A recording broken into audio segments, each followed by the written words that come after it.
अलग क्या है, वैराइटीज़ में नहीं देख रहे हैं हम लोग कि 3 चीज़ बोल रहे हो, उन तीनों में से अंतर क्या है, डिफरेंसेस क्या है। तो फर्स्ट मेजरमेंट है, आपको मैं सीक्वेंस पे बहुत बार बता चुकी हूँ, दैट इज टेस्ट, टेस्ट के बाद आता है आपका एग्जामिनेशन, एग्जामिनेशन के बाद मेजरमेंट, मेजरमेंट के बाद असेसमेंट एंड असेसमेंट के बाद इवैल्यूएशन। तो evaluation is the end result बोल सकते हो या फिर एंड स्टेज में आएगा, एंड मेजरमेंट आपका थर्ड स्टेज में आता है।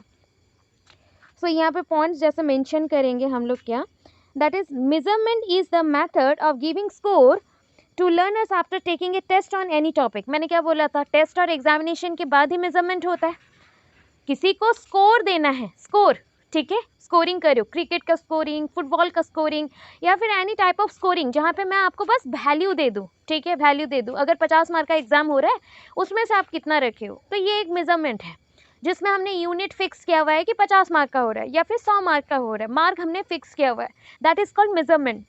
So measurement is the method of giving score to learners after taking a test on any topic. Example 50 out of 100 in a subject.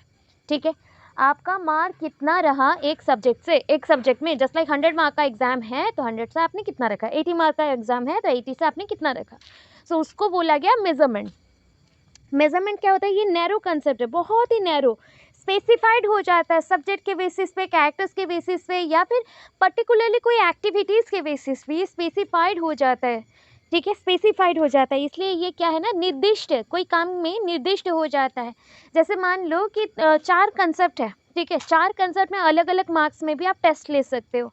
तो ये डिपेंड करता है कि कौन सा कंसेप्ट है और कितने क्लासेस हुए हैं, कितना अमाउंट में पढ़ाया गया एंड उसमें कितने मार्क्स का इंपॉर्टेंस बताते हुए हम लोग क्वेश्चन दे रहे हैं और क्वेश्चन पेपर मेक कर रहे हैं। तो इस पर भी डिपेंड करता है। सो दैट ये नैरो कंसेप्ट है, बहुत ब्रॉडर कंसेप्ट नहीं है, ये नैरो कंसेप्ट है। The first and foremost task of determining competency is carried out by the measurement। अगर आप जानना चाहते हो बहुत ही जल्दी और पहले जानना चाहते हो कि किस वे से आप कंपैरिजन देख सकते हो, बच्चों के अंदर जो डिफरेंसेस है उसको देख सकते हो, तो वो होता है आपका क्या, मेजरमेंट। मेजरमेंट क्या है, generally measurement is not a continuous process. Measurement कभी भी कंटिन्यूस प्रोसेस नहीं होता, ठीक है। Observation doesn't have a role in measurement. Observation से भी कुछ नहीं होता, क्योंकि किसी को मार्क दे रहे हो, स्कोर दे रहे हो, वहाँ पे ऑब्जर्वेशन का क्या काम। ऑब्जर्वेशन मतलब अवलोकन करना। It mainly measures intellectual development of learners. बच्चों का बुद्धि का विकास को जानने के लिए हम लोग करते हैं।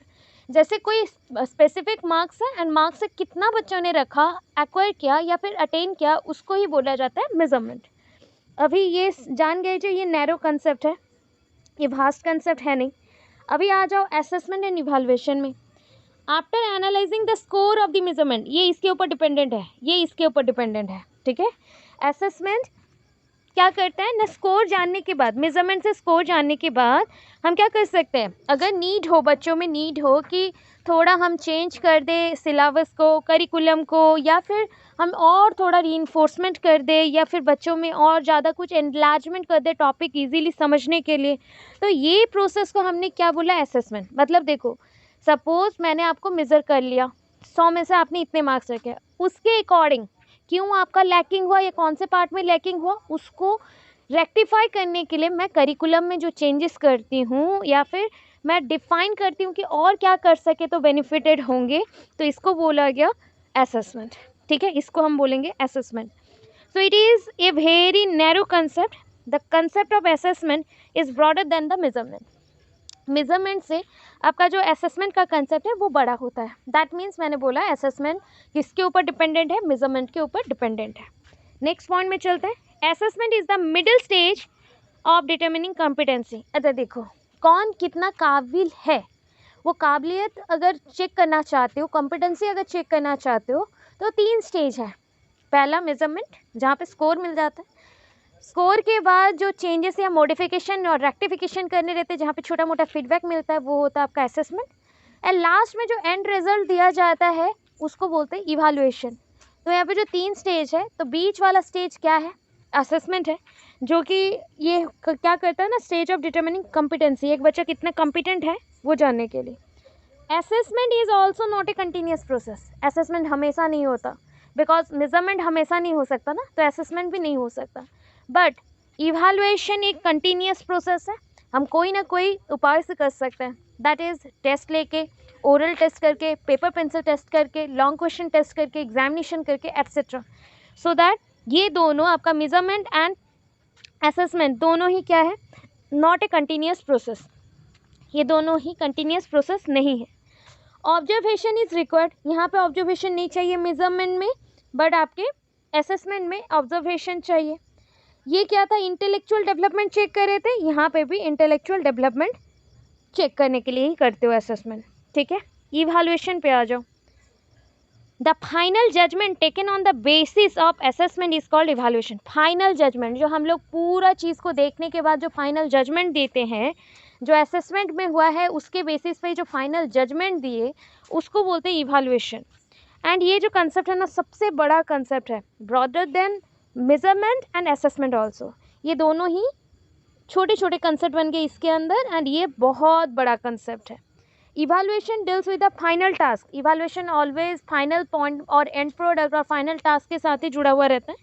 एंड इसमें बच्चों का एबिलिटीज़ को हम जान सकते हैं। लास्ट पॉइंट में है बच्चा कितना कॉम्पिटेंट है, कितना स्कोर रख सकता है, कितना गाइडेंस उसको नीड है, कितना मोटिवेशन चाहिए, मतलब ये ऑल टोटल चीज़ों को कर लेता है लास्ट में। यहाँ पे क्या पढ़े थे, ये नॉन कंटिन्यूस है, नॉन कंटिन्यूस है और अनकंटिन्यूस है, ये हो गया आपका कंटिन्यूस प्रोसेस। ऑब्जर्वेशन का नीड नहीं था, ऑब्जर्वेशन का नीड है, ऑब्जर्वेशन का नीड है। लास्टली क्या था, इंटेलेक्चुअल पॉइंट को चेक कर रहे थे, ये भी, बट ये इंटेलेक्चुअल के साथ ऑल राउंड डेवलपमेंट के लिए काम करता है, that means physical, social, then emotional, language, सारे डेवलपमेंट में काम करता है, so that all round development is possible through evaluation. ये पॉइंट है। तो मेजरमेंट मापन होता है, हम लोग जो मापते हैं, किसी को अगर नाप लेते हो ना, किसी का नाप लेते हो, नापना या फिर मापना बोल सकते हो, तो उसको मेजरमेंट बोला जाता है। जैसे एक स्टैंडर्ड बेस है या स्टैंडर्ड स्कोर है, उससे आप कितने ऊपर हो या नीचे हो, ये चेक करना आपका मेजरमेंट होता है। बट मेजरमेंट से ऊपर अगर जाओगे तो मेजरमेंट के ऊपर डिपेंड करके बनेगा असेसमेंट, एंड असेसमेंट के ऊपर डिपेंड करके बनेगा इवैल्यूएशन। इवैल्यूएशन ब्रॉडर टर्म है, बहुत बड़े आकार में होता है, एंड इवैल्यूएशन के अंदर ही मेजरमेंट एंड असेसमेंट आ जाता है, and it is based on the assessment process. एक कंटिन्यूस प्रोसेस है, ऑब्जर्वेशन नीड करता है, ये फाइनल टास्क रिलेटेड जजमेंट देता है, ठीक है। इतना पॉइंट्स है, समझ आया क्या? यस हाँ, मतलब this is the way how we divide the assessment process as per the need. जैसे हमारी ज़रूरतें हैं उसके हिसाब से हमने असेसमेंट को कैसे किया है। अच्छा सुनो, एक वर्ड सुनो, जैसे कि एग्ज़ाम, एग्ज़ाम मतलब परीक्षा, ठीक है। तो एग्जामिनेशन परीक्षण होता है, ठीक है। टेस्ट तो टेस्ट भी बोल सकते हो, छोटे मोटे टेस्ट। मेजरमेंट को अभी बोल दिया क्या, मेजरमेंट को मापना, ठीक है, मापन, मापन बोला जाता है, मापन। असेसमेंट को क्या बोलोगे, आकलन, आकलन बोला गया है। असेसमेंट मतलब आकलन। इवैल्यूएशन क्या होता है, मूल्यांकन, मूल्य अंकन। आकलन यहाँ पे मूल्य अंकन, ठीक है।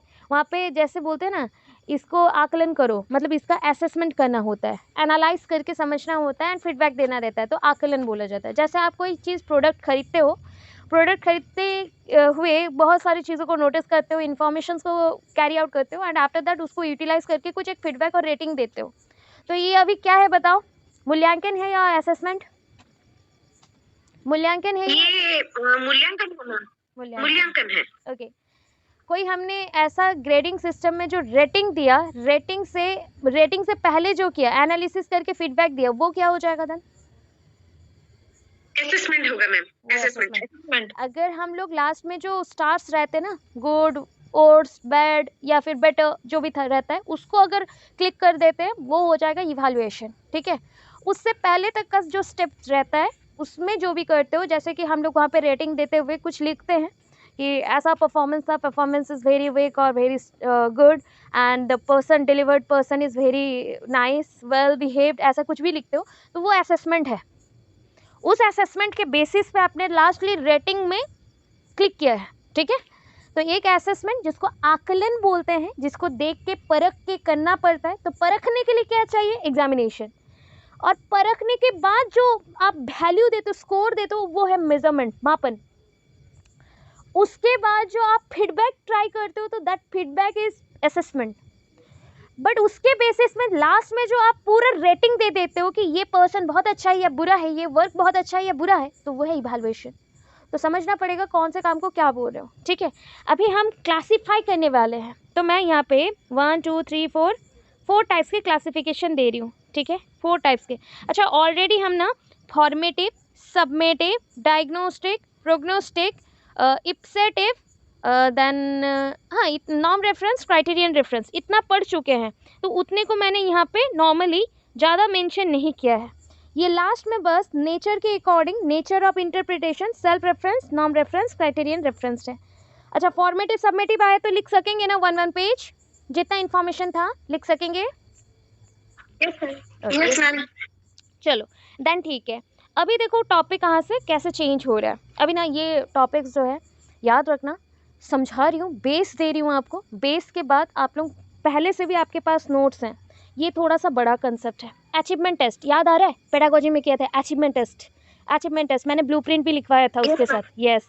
तो ये ना वो कंसेप्ट है, अचीवमेंट टेस्ट में क्या क्या स्टेप्स हैं एंड ब्लूप्रिंट क्या होता है, how to make a blueprint. Blueprint होता है ना नक्शा, नक्शा मैप, ठीक है। ब्लूप्रिंट मतलब बोलो ना, एक नकल करने के लिए एक एरिया में जाना है, लोकेशंस चाहिए ना, लोकेशंस चाहिए, मैपिंग करना पड़ेगा, उसको ट्रेस करते हुए आप जाते हो। तो सेम चीज़ यहाँ पे करना पड़ता है। तो ब्लूप्रिंट क्या करता है, असेसमेंट मतलब जो अचीवमेंट टेस्ट है उसके बेसिस में पहले पॉइंट्स लेता है, उसके बाद एक क्वेश्चन पेपर में क्या क्या होना चाहिए वो डिसाइड करके बनाता है।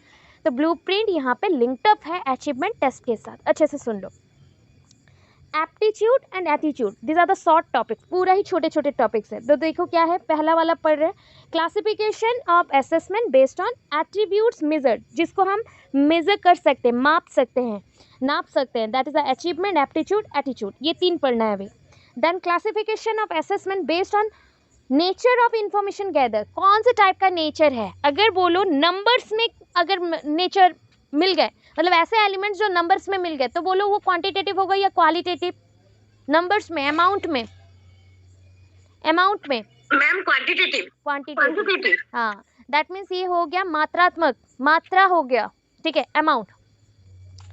डॉक्टर नहीं बोलता है कि हिंदी में जो बात करता है 4 मात्रा में ये दवाई देना, 4 मात्रा में मतलब इसको देना है, सोच लो अगर 10 ml करके देना है तो 4 बार देना है पूरे दिन में, ऐसे बुलाया जाता है। 2 मात्रा मतलब दिन में 2 बार खाना है, मतलब इसका अमाउंट वो काउंट कर रहा है, ठीक है। जहाँ पे मात्रा लगाया जाए मतलब सोच लेना वो क्वांटिटेटिव है। क्वालिटेटिव जहाँ पे क्वालिटी मतलब हम एक चेक कर रहे हैं ये कौन से क्वालिटी का है, बेस्ट है, वर्स्ट है, गुड है, क्या क्वालिटी का है उसको चेक कर रहे हो। तो इन्फॉर्मेशंस में भी डिविजन्स करने के लिए 2 टाइप्स आते हैं, एक आता है क्वालिटेटिव, एक आता है क्वांटिटेटिव, दोनों आते हैं, उसको भी पढ़ेंगे। देन देखो classification of assessment based on mode of response, अब कैसे रेस्पॉन्स देते हो, आंसर्स कैसे देते हो। अभी ना क्विक रेस्पॉन्स दे रहे हो, तो बताओ ये ओरल है या रिटन। क्विक रेस्पॉन्स दे रहे हैं, क्विक क्विक क्विक। ओरल है मैम। ओरल, मौखिक, मौखिक हो गया है ना, मौखिक हो गया, मुंह से बोल रहे हो, मौखिक है, ठीक है। जहाँ पे आपने हाथों का व्यवहार किया, यूज़ किया, हैंड एंड लिखा उसको, तो वो रिटन फॉर्मेट में आ जाएगा। तो इतना पढ़ना है पहले। Then classification based on response हो गया एंड इंटरप्रिटेशन के बेस पे self reference, norm reference, criterion reference. एक के बाद एक पढ़ना है, अरेंज कर चुकी हूँ पूरा, जितना पढ़ाऊँगी पूरा आपको इतना ही लिखना है, ठीक है। वहाँ पे अगेन बोल दे रही हूँ, ये 4 क्वेश्चंस हैं, 4 डिफरेंट क्वेश्चंस हैं। वर्सेस में आ सकता है, डिफरेंस में आ सकता है क्वेश्चंस, लॉन्ग में भी आ सकता है, शॉर्ट में भी आ सकता है। तो थोड़ा ध्यान से सुनना, ये ऑलरेडी जानते हो आप लोग। देखो एप्टीट्यूड भी लिख दिया, एटीट्यूड भी लिख दिया, डिफरेंस भी यहाँ पे लिख दिया है, ठीक है। फिर देखो difference between quantitative and qualitative evaluation, दोनों का डिफरेंस यहाँ पे दे दिया है पॉइंट्स को, ठीक है। फिर देखो एक क्वेश्चन था जहाँ पे आपको मैंने बोला ओरल रेस्पॉन्स के बेसिस पे, तो रेस्पॉन्स आपके कितने टाइप्स में है, normally there are 2 types of response, oral and written. तो उसके बेसिस पे हमने क्या बनाया, ऐसे टाइप क्वेश्चन बनाए, very short answer type, short answer type and OT क्या होता है बताओ, ऑब्जेक्टिव टाइप, ऑब्जेक्टिव टाइप। उसको मैंने एक चार्ट में बना दिया है, आपको इसको पूरा पढ़ लेना है। मैं बोल दूँ यहाँ पे ना एनयू बच्चे, पहले आप लोग सुन लो, एनयू एंड वाईवीयू स्टूडेंट्स, यहाँ पे आपको near about short questions and long questions मिला के, शॉर्ट के अकॉर्डिंग ही पकड़ लो, 5-10 क्वेश्चंस मिलेंगे। ये जो क्वेश्चन चल रहा है ना, इसमें 5-10 क्वेश्चन। आप जो पूछ रहे थे ना मैम 4th यूनिट का कहाँ है, हम लोग कभी सेपरेट नहीं पढ़ रहे, जो टॉपिक्स देखो ना पूरा मर्ज टॉपिक्स हैं। तो एक जगह पे था क्या बोलो, alternative, multiple choice, alternate response, matching type test, classification. तो सारा को एक एक पेज में मतलब छोटा छोटा करके मैंने लिख दिया है, जिसको पढ़ के आप अभी समझा दूंगी तो लिख पाओगे, ठीक है। फिर देखो क्राइटेरियन रेफरेंस पहले भी समझा चुकी हूँ, नॉर्म रेफरेंस्ड हो गया। फिर देखो दोनों में डिफरेंस भी दे दिया। इतना पढ़ना है, कंप्लीट करना है, तब जाके आपका ये पूरा आंसर, उसके साथ मल्टीपल आंसर्स कंप्लीट होंगे, मल्टीपल क्वेश्चंस के आंसर्स कंप्लीट होंगे। तो पहले हम लोग अचीवमेंट टेस्ट पे जाते हैं। अचीवमेंट टेस्ट एक खुद में ही लॉन्ग क्वेश्चन है, फिर उसको छोड़ के ये शॉर्ट में भी आता है। बस अचीवमेंट टेस्ट के साथ अगर ब्लूप्रिंट को ऐड कर दोगे एक लॉन्ग क्वेश्चन बन जाएगा, ठीक है, वो भी पढ़ा दूंगी। सो देखो अचीवमेंट टेस्ट क्या होता है। अचीवमेंट मतलब क्या होता है, कुछ अचीव कर रहे हो ना, जस्ट लाइक कुछ ऐसा प्रोग्राम, इवैल्यूएशन प्रोग्राम जिसके थ्रू आपका अचीवमेंट देख सके, या फिर आप कितने एबल्ड हो देख सके, कहाँ तक पहुँच सकते हो, वो चीज़ हम चेक करना चाहते हैं, तो अचीवमेंट टेस्ट आता है। Achievement test, an achievement test is an important tool in the school evaluation program, important tool in the school evaluation program। जो आपका मूल्यांकन विधि है ना स्कूल के अंदर, तो उसके हिसाब से अचीवमेंट टेस्ट एक इम्पॉर्टेंट टूल है।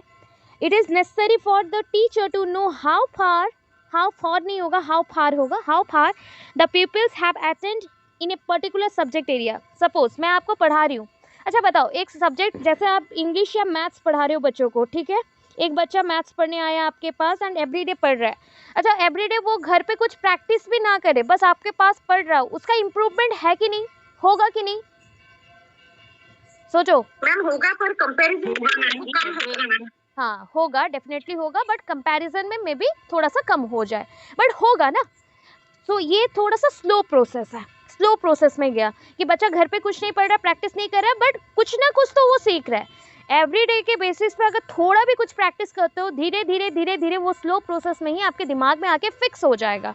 तो ये चीज़ हम लोग जानना चाहते हैं कि एक बच्चा कितने दूर तक जा सकता है, अगर आप उसको गाइड करते हो तो वो कितने दूर तक जा सकता है एंड क्या क्या अचीव कर सकता है अपने लाइफ में।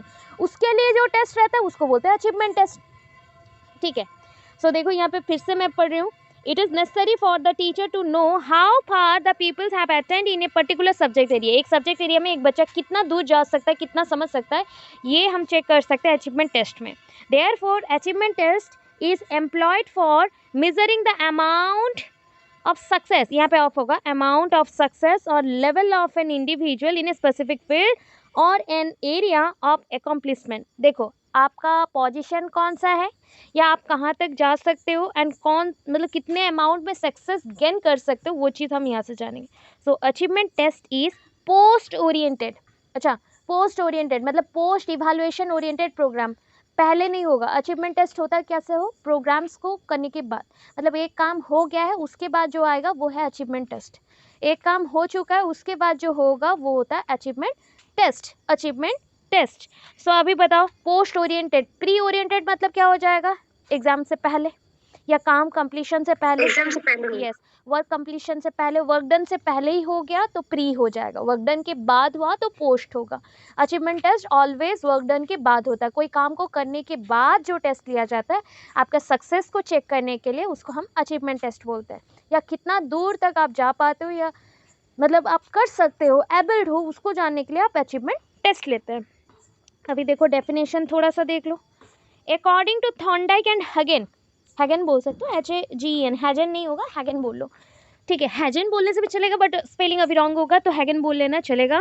Thorndike and Hagen, the type of ability test, ये एबिलिटी टेस्ट किया जा रहा है, ठीक है, कितना आप क्षमताशील हो या क्षमतावान हो उसको देखने के लिए जो परीक्षा लिया जाता है एंड डिस्क्राइब किया जाता है, मतलब बताया जाता है what a person has learn to do, कितना इंसान ने सीखा या कितना अधिगम के थ्रू उसने अपने दिमाग में लाया कि वो क्या क्या कर सकता है, ठीक है। लर्न टू डू, क्या क्या कर सकता है या सीखने के बाद वो क्या क्या करेगा, इसको बोलते हैं अचीवमेंट टेस्ट। आपका जो एबिलिटी है, जैसे आपने बीएड कर लिया, जैसे ही आपने बीएड 1 ईयर कंप्लीट किया है उसके बाद ही आपको पता चला कि आप स्कूल्स में भी पढ़ा सकते हो। स्कूल्स में पढ़ाने के बाद आप एक जगह पे, छोटे जगह पे थे जहाँ पे आपको बहुत कम मिल रहा था अमाउंट, ठीक है। अभी जैसे ही आपने बीएड पूरा कंप्लीट कर लिया एंड एक्सपीरियंस भी 1 ईयर का गेन कर लिया है, तो तब आप कोई बड़े जगह पे भी जा सकते हो जहाँ पे आपको सैलरी भी अच्छा मिलेगा। तो क्या हुआ, एक पर्सन का हम एबिलिटी को चेक कर रहे हैं, ठीक है, उसमें हम ये जान पाए कि वो पर्सन बहुत दूर तक जा सकता है बट वो धीरे धीरे जा रहा है। सो ये एबिलिटी को, क्षमतावान जो पॉइंट होता है उसको चेक करने को बोला जाता है achievement test. According to Freeman, a test is a test, achievement test, a test मतलब अचीवमेंट टेस्ट, ये के बाद देखो डॉट है यहाँ पे। तो achievement test is a test design to measure, क्या डिज़ाइन मतलब कैसा डिज़ाइन किया गया है ना, इसको बनाया ऐसा गया है जिसके थ्रू हम माप सकते हैं एक पर्सन का नॉलेज कितना है, ज्ञान कितना है, वो कितना समझ पा रहा है, अंडरस्टैंडिंग कितना है, स्किल्स कितने हैं इन ए स्पेसिफिक सब्जेक्ट और एक ग्रुप ऑफ सब्जेक्ट, एक सब्जेक्ट में या फिर बहुत सारे सब्जेक्ट में, एक किताब में या फिर बहुत सारे किताबों में कितना वो नॉलेज रख चुका है, कितने उसके जो सब्जेक्ट्स हैं उसमें उसका नॉलेज कितना है। ठीक है, मीनिंग देखो अभी अच्छे से ये पॉइंट को देखना। अचीवमेंट टेस्ट क्या बोलता है और भी ना, assessment involves collecting information, assessment involves collecting information about students knowledge. ऐसा एक अचीवमेंट टेस्ट है कि जिसके थ्रू हम बच्चों के रिलेटेड इन्फॉर्मेशन कलेक्ट कर सकते हैं, नॉलेज उनको कितना है, स्किल्स क्या है, एबिलिटीज़ क्या है, जान सकते हैं। An achievement test is formal assessment, ये एक फॉर्मल असेसमेंट है बिकॉज इसमें हम डे टू डे बेसिस पे छोटे छोटे एग्जामिनेशन के थ्रू भी मार्किंग ग्रेडिंग कर सकते हैं। तो अचीवमेंट टेस्ट एक फॉर्मल असेसमेंट है, ना ही वो मतलब फॉर्मल का ऑपोजिट इनफॉर्मल है, फॉर्मल असेसमेंट है। इसके कुछ रूल्स होते हैं, नियम होते हैं, उसके थ्रू ही हमें असेसमेंट करना पड़ता है। Various forms of achievement test देखो क्या क्या है ना, इसमें ना 2 टाइप के अचीवमेंट टेस्ट होता है, नॉर्मली 2 टाइप का होता है। एक स्टैंडर्डाइज्ड होता है, स्टैंडर्डाइज्ड मतलब ना एक फिक्स स्टैंडर्ड होगा, एक ऊपर लेवल तक एक स्टैंडर्डाइज्ड होगा, एंड एक टीचर मेड होगा। टीचर मेड क्या होता है बताओ? टीचर मेड जब हम लोग करते हैं ना तो टीचर मेड में बहुत सारे पॉइंट्स आते हैं। स्टैंडर्डाइज्ड क्या है ना, पूरे स्कूल्स के लिए सारे बच्चों के लिए जो सेम रूल्स रेगुलेशन के साथ क्वेश्चन पेपर बनाए जाते हैं उसको बोला जाता है स्टैंडर्डाइज। मतलब जितने 100 बच्चे अगर एग्जाम दे रहे हैं तो 100 बच्चों के लिए सेम क्लास के हैं, तो उनके लिए अगर क्वेश्चन पेपर बन रहा है तो इक्वली सबके लिए बनेगा, सेम बनेगा, तो standardized. Teacher made informal test क्या होता है ना, टीचर यहाँ पे बच्चों के नीड के अकॉर्डिंग क्वेश्चंस देंगे, वो अपने आप ही मेड करेंगे, बनाएंगे एंड उसके बाद क्वेश्चंस देंगे। सो यहाँ पे क्या क्या पॉइंट अगेन आता है देखो आपके इनफॉर्मल टेस्ट में अगेन। यस हाँ मैम, इनफॉर्मल टेस्ट जो आपने बोला कि टीचर मेड जो मतलब वो सरप्राइजिंग टेस्ट जैसे बच्चों के लिए किया जाता है बीच बीच में, वो वाला टीचर मेड टेस्ट हो सकती है ना? हाँ ऑब्वियस हो सकता है, जिसमें कोई रूल्स नहीं चाहिए, टीचर अपने अकॉर्डिंग कर सकते हैं। यूनिट टेस्ट में पर्टिकुलर ये में भी टीचर बनाते हैं, तो वो किस में जाएगा? वो स्टैंडर्डाइज में जाएगा कि टीचर मेड में जाएगा? देखिए जो क्वेश्चन पेपर स्टैंडर्डाइज में क्लासवाइज होता है एंड उसके बाद वो क्वेश्चन पेपर को अप्रूवल हायर अथॉरिटी देते हैं, वो स्टैंडर्डाइज्ड है। अप्रूवल हायर अथॉरिटी देंगे वो स्टैंडर्डाइज्ड होगा। स्टैंडर्ड जैसे अभी एंट्रांस एग्जामिनेशन होगा तो वो क्वेश्चन पेपर सबके लिए सेम है, हायर अथॉरिटी ने उसको सिलेक्ट किया है, बट पेपर किसने बनाया था? टीचर्स ने बनाया था, हायर अथॉरिटी ने अप्रूव किया सबके लिए, तो वो स्टैंडर्डाइज्ड हो गया। कहीं पे अगर कोई बड़ा टीचर से भी बड़ा कोई उसको अप्रूवल दे रहा है एंड सबके लिए सेम बनाना पड़ रहा है तो वो स्टैंडर्डाइज्ड होता है, equal for everyone, equal for everyone, तो वो स्टैंडर्डाइज है। टीचर मेड टेस्ट क्या है? सपोज मेरे पास अभी 10 टाइप के बच्चे हैं, तो उनमें से कुछ बच्चे हैं जो एवरेज से थोड़ा हाई लेवल्स के हैं, तो उनके लिए एक क्वेश्चन पेपर बनेगा, और जो बच्चे थोड़ा सा वीक हैं उनको हम प्रॉम्प्टिंग करेंगे या फिर थोड़ा सा हेल्प कर देंगे या क्वेश्चंस को समझा देंगे या फिर दूसरे वे से क्वेश्चंस को ऑब्जेक्टिव टाइप या एमसीक्यूज बेस्ड डालेंगे जैसे बच्चे कर सके। तो ये बच्चों के नीड के अकॉर्डिंग बच्चों ने कितना सीखा है जानने के लिए जो टेस्ट होता है वो होता है teacher made test. Teacher made test वो इनफॉर्मल है, बच्चों के हिसाब से टीचर यहाँ पे प्रिपेयर करते हैं। ठीक है जी ma'am, thank you ma'am. Again इसमें क्या हो गया ना, 3 टाइप्स के टेस्ट आते हैं। Again the first one is the written test. Written test को आप पेपर पेंसिल टेस्ट बोल सकते हो, एंड और एक हो गया oral, and the last one is practical. ठीक है, आपका जो रिटन टेस्ट है, नॉर्मली रिटन टेस्ट है, देखिए हो कि स्कूल कॉलेजेस में जब रिटन टेस्ट होता है तो रिटन टेस्ट में टीचर मेड तो है ही, बट टीचर मेड होने के बाद भी क्लास वाइज मैनर पे सबका अलग होता है। प्लस क्या होता है, अगर कोई पॉइंट पे क्लास 10 के अंदर आप लोग चेक कर रहे हैं तो कोई पॉइंट पे अगर किसी बच्चे को थोड़ा भी हेल्प मतलब इश्यूज होते हैं तो हम लोग थोड़ा सा गाइड कर देते हैं या प्रॉम्प्ट कर देते हैं। इसलिए यहाँ पर रिटन पेपर पेंसिल टेस्ट में बच्चों के बस एबिलिटीज़ को चेक करने के लिए रखा गया, जस्ट लाइक ऐसे टाइप क्वेश्चन इसमें दिए जाएंगे। ऐसे टाइप क्वेश्चन 2 मार्क्स वाले क्वेश्चन और 3 मार्क वाले क्वेश्चन और छोटे छोटे ऑब्जेक्टिव टाइप ऑफ क्वेश्चन दिए जाएंगे जैसे कि बच्चे कर सके, एंड एक्सप्लेनेशन बेस्ड हो। ऐसे टाइप है तो एक्सप्लेनेशन बेस्ड होंगे। ओरल टाइप क्या होता है, मौखिक। एंड प्रैक्टिकल तो जानते हो डायरेक्टली सिखाया जाएगा, उसके बाद करने दिया जाएगा प्रैक्टिकल। अभी देखो डिफरेंस बता देती हूँ, जो कि आपको इशू हो रहा था, difference between teacher made and standardize test. ये दोनों में क्या डिफरेंस है उसको देखते हैं। डिफरेंस बिटवीन जब टीचर मेड एंड स्टैंडर्डाइज हुआ, देखो एक चीज़ बता रही हूँ, ये जो पॉइंट है रुको, बेस्ड ऑन इंस्ट्रक्शन, ये देखो ये टीचर मेड टेस्ट है, इधर वाला क्या है, स्टैंडर्डाइज टेस्ट है, ठीक है। दो, इसको कैसे बोला जाता है पता है, कभी कभी स्टैंडर्डाइज, नॉन स्टैंडर्डाइज। अभी बताओ नॉन स्टैंडर्डाइज कौन सा हो गया, देन टीचर मेड टेस्ट हो गया, non standardize, non standardize, right.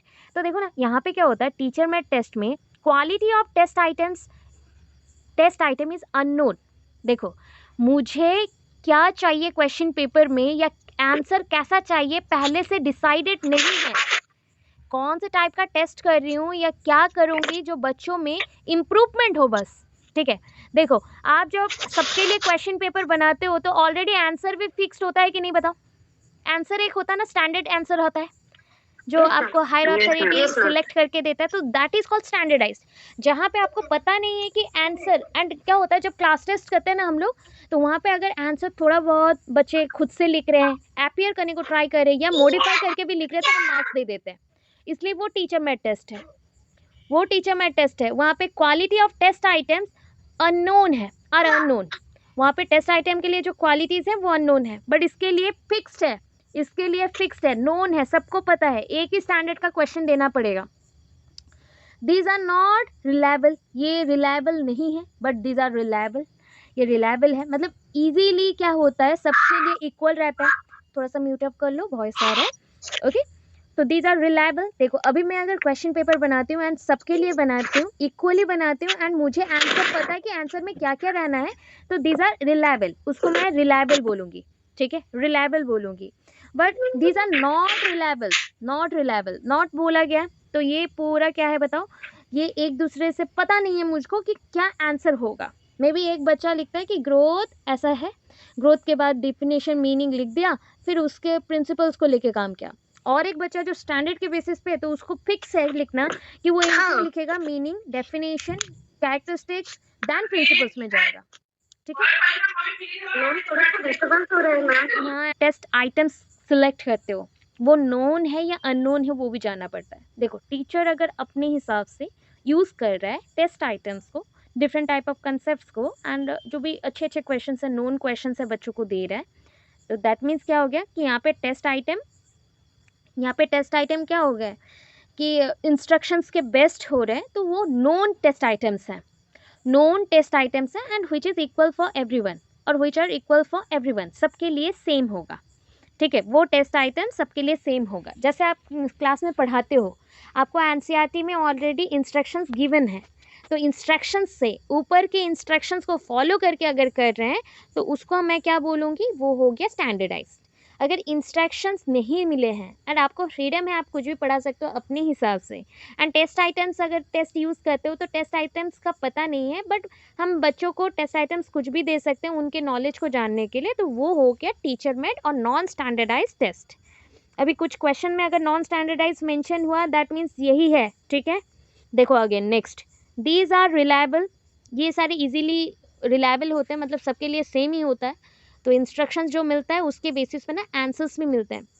Just like when you give a examination, when you give an examination और टेस्ट, नॉर्मली एक टेस्ट एंटर करते हो, मतलब अपियर करते हो, and after that all the questions answers are just released after examination as an answer key के हिसाब से निकल गया, ठीक है।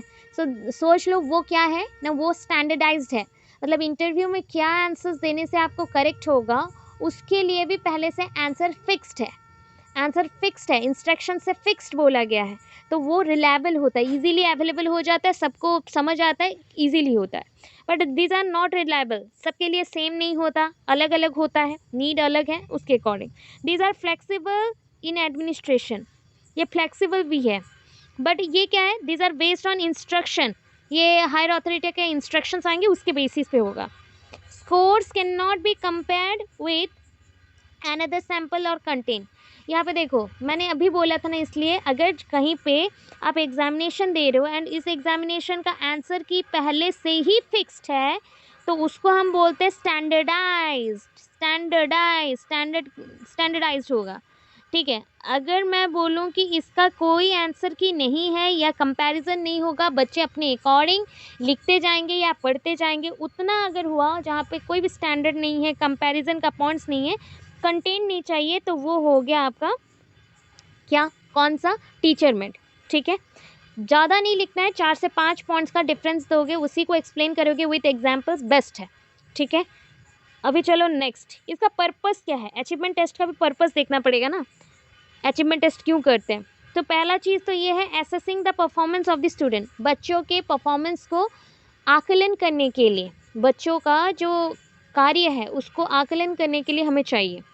मोटिवेट द स्टूडेंट्स को मोटिवेट करने के लिए, आगे बढ़ाने के लिए, बढ़ोतरी करने के लिए, उनकी उन्नति में ये करना चाहिए। Diagnose the strength and weakness, बच्चों का स्ट्रेंथ कौन सा है, वीकनेस कौन सा है, वो जानने के लिए। Next, report the parents about student achievement, बच्चों का क्या अचीवमेंट है, क्या मिला नहीं मिला, अवार्ड्स कौन से चाहिए या फिर किस में उनका इम्प्रूवमेंट चाहिए, वो पेरेंट्स को भी पता होना चाहिए। Effectiveness of methods adapted bye teachers, अभी देखो सपोज आप सारे क्या हो, एवरेज स्टूडेंट्स हो, तो मैं यहाँ पे एक मेथड्स का यूज़ कर सकती हूँ, बट जब when we move to inclusive education system where everyone is incorporated in the beneath the same roof, so that means here two types of persons are available or two types of individuals are available, one is disabled, another one is the non disabled, मतलब normal भी है abnormal भी है, so that we can use this type of achievement test to check whether our method of teaching is good or not or okay with this program, ये programme के साथ match हो रहा है कि नहीं देखना पड़ेगा। मेथड्स हमेशा बदलने पड़ते हैं आपके नीड के अकॉर्डिंग, समय के हिसाब से, या फिर जो सब्जेक्ट का नीड होता है उसके बेसिस पे, ठीक है। Predict the future progress of the child, बच्चों का हम फ्यूचर प्रोग्रेस चेक कर सकते हैं कि कैसा वो डेवलप कर रहा है, कितना वो डेवलप कर रहा है, सब कुछ चेक कर सकते हैं। ये फ्यूचर प्रोग्रेस के ऊपर बात आ गया, मतलब उसका उन्नति किस किस चीज़ों में है वो चेक कर सकते हैं, ठीक है। अभी देखो यूजेस एंड फंक्शंस, किसका, अचीवमेंट टेस्ट का क्यों यूज़ करेंगे, क्या इसका फंक्शन है। Help to classify school objective, एक विद्यालय का क्या क्या उद्देश्य है उसको वर्गीकरण करने के लिए हमें चाहिए, हम क्या करें, to classify the school objectives into several groups we need the achievement test, okay. Then next one is a find out the standard of the student, बच्चों का स्टैंडर्ड चेक करने के लिए कि कौन सा बच्चा हाईली गिफ्टेड है, कौन से बच्चे क्या है, एवरेज है, कौन से बच्चे सुपेरियर हैं और अबव एवरेज है, उसको जानने के लिए, उस स्टैंडर्ड को जानने के लिए भी हम लोग को अचीवमेंट टेस्ट चाहिए, क्योंकि अचीवमेंट से ही पता चलता है फर्स्ट सेकंड थर्ड फोर्थ कौन किसका रैंक आया, एंड एक के बाद एक का कंपैरिजन होता है। देन क्या है, स्टूडेंट्स गेट द मैक्सिमम, मतलब यहाँ पे बच्चों को हम लोग मैक्सिमम बेनिफिट्स देना चाहते हैं, जितना हो सके हमसे उतना देना चाहते हैं। Able to classify student as the brilliant and slow learner, बच्चों को हम वर्गीकरण कर सकते हैं कि वो ब्रिलियंट है आइदर और स्लो लर्नर है, बहुत ही ज़्यादा मतलब धीरे पढ़ाई करते हैं या फिर धीरे धीरे समझते हैं, ऐसा। Promote students to next class, एक क्लास के ऊपर भेजना, मतलब अगर स्टैंडर्ड 1 में है स्टैंडर्ड 2 में भेजेंगे अगर वो अच्छा पढ़ता है। Teacher solve the problem of student, बच्चों का जो भी इशू है वो टीचर सॉल्व करेगा।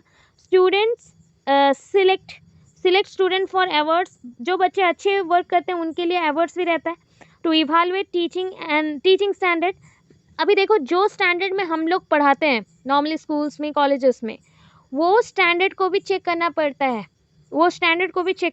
है, तो इससे क्या होगा, हम अपना स्टैंडर्ड को भी मॉडिफाई कर सकते हैं इफ़ नीड हुआ कभी। Help the student to give placement, बच्चों को स्थान देने के लिए हम कर सकते हैं, जैसे कि अगर क्लास में कॉलेज में कुछ एक कैंपस सिलेक्शन आता है तो हम क्या करते हैं, कॉलेज या स्कूल में हायर स्टडीज़ के लिए या फिर टैलेंट हंट के लिए आता है, तो क्या करते हो, मैक्सिमम अपना पोटेंशियल दिखाते हो, टैलेंट दिखाते हो, एंड आफ्टर दैट उसमें कितना आप हेल्पफुल हुए और बेनिफिशियल हुए वो पता चलता है, ठीक है। ये इवैल्यूएशन भी हो सकता है एंड बच्चों में जो टैलेंटेड है, गिफ्टेड है, वो भी पता चल सकता है, प्लेसमेंट मिलेगा, एक स्थान मिलेगा, पोजीशन मिल जाता है इसके थ्रू, ठीक है। अभी देखो यहाँ पे क्या लिखना है, मैं साइड में भी मेंशन कर चुकी हूँ।